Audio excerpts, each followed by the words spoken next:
So today's paper is also a science paper. It's 2011. It has to do with, do tears have a chemosignal? So what they found in other animals like rats, for example, and mice, that there's a chemical associated with tears. Okay, now mice don't cry because they're sad or because their dog died or they broke up with their boyfriend.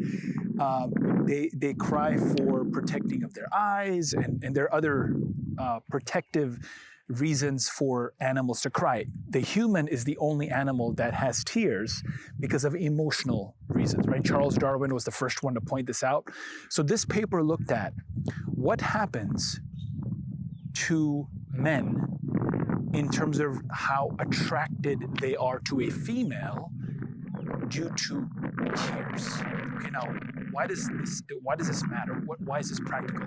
So you can imagine, take you for instance, right? If your mom ever cried, or your girlfriend, or your daughter, your grandma, your granddaughter, your sister, one of your friends that's like friend zoned you or whatever, or you friend zoned her, whatever that is.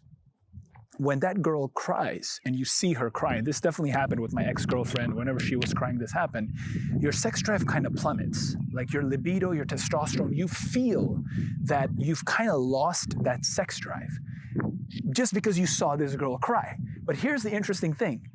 You're using different senses for this sex drive to go down, for your testosterone to go down. What is that? It's your vision, because you're looking at the girl crying. You're hearing her cry, so it's the sense of your auditory system. And obviously, maybe you can touch her tears. You can wipe the tears off of her, so you can even touch the tears. So there's like these three senses are involved, in addition to you perhaps smelling or maybe even tasting that tear. So in this paper, they wanted to know, what if just sniffing tears makes testosterone plummet?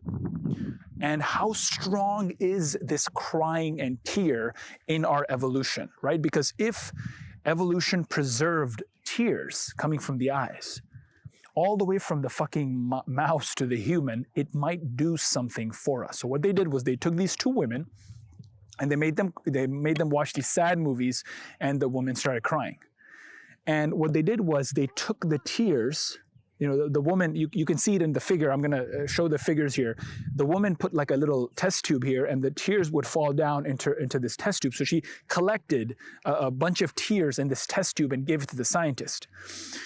Now, what the scientist had to do was take these, and by the way, tears are tears, right? Like any girl's tears are going to be very similar. It's just that it's this emotional representation in liquid. That's all it is. So they took these tears, and then they took 24 men, our ages, all ages, and they made the men sniff the tear as they watched pictures of different women. And they wanted to see whether sniffing tears, just sniffing. Now, these men didn't know what the fuck it was, right? Like, they didn't know it was liquid. They didn't know it was tears. They had no idea. They were just smelling something. And another interesting thing they did was they wanted to make sure that the odor of the tear was similar to the odor of saline, right? Saline is just salt solution. They wanted to have this control. Remember, this is a science paper. They took every single precaution and made it badass.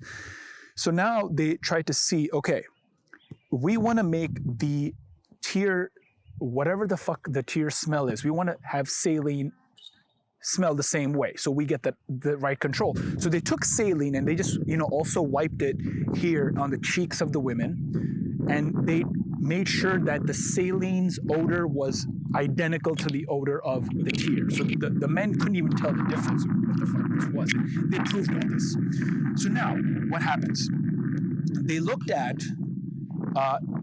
attractiveness, right? So how attracted these 24 men were to different pictures of women, these two women, and they tried to see whether smelling the tear made any difference. And they found out that it was a significant difference in sex drive when these tears were sniffed by these men. And the sex drive went down. Makes total sense. Now, just to make sure, they looked at other measurements. They looked at familiarity of the face, they looked at intensity of the face, and they looked at friendliness of this face. And I'm going to show you all of this in the figures. Basically, there's going to be a line, and everything above that line represents the sex drive for saline, and everything below the line represents sex drive for tears. And you see most of those dots are above the line, which means that the saline solution, the salt solution, corresponds to a higher sex drive in these men. Okay, so tears really plummeted libido. Now, then that's why it's the boner killer. Crying is the boner killer. Now, what happened to testosterone? They did the same thing. They had this line and they plotted a bunch of points, saline versus tears, and they found out that same thing. Testosterone plummeted with these tears, right? So the difference was all these dots are above the line again, or most of them are above the line. And it was a very, very significant difference. The testosterone dropped like 20 points in picograms per milliliter. And you can see all these results. Then they tried to figure out, okay, what is going on here, right? Like, what's the speculation? So I came up with my own theories, and you're free to have your own theories. It's essentially like, when emotions are involved, like when a man becomes a father, prolactin increases, testosterone decreases, because the man needs to be emotional, he needs to take care of his children, so that's a great thing that evolution has done by dropping testosterone levels.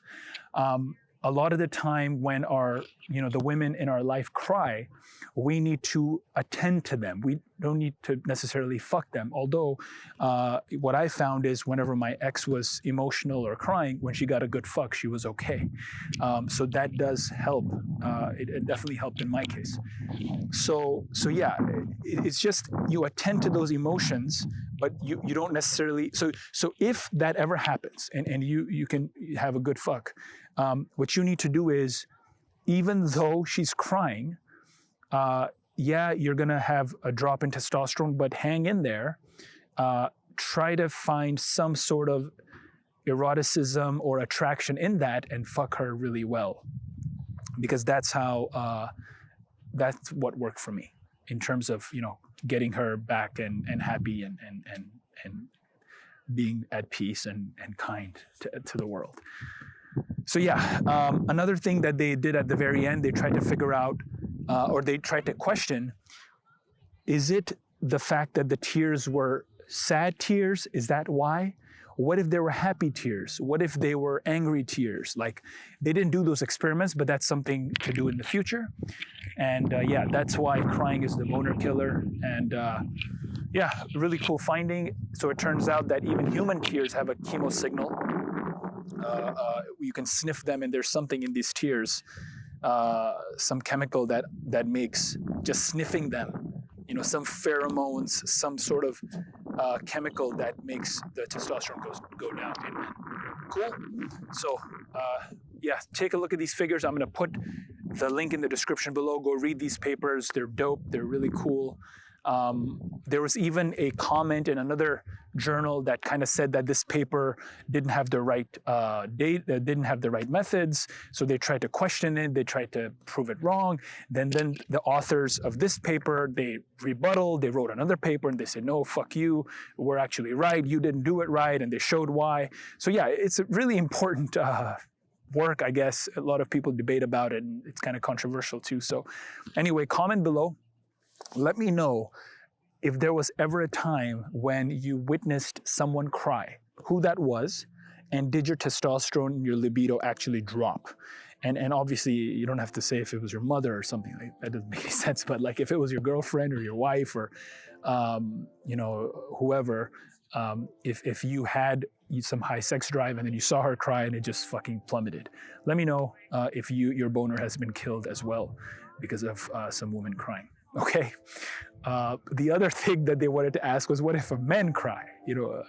What if a man cries? What happens if women sniff this, or if other men sniff this? If there's a difference between the chemo signals between the two genders in terms of tears. Anyway, this is Doc Farhan. Great stuff, and I'll see you in the next video. Have fun, and make sure you comment below and answer my question.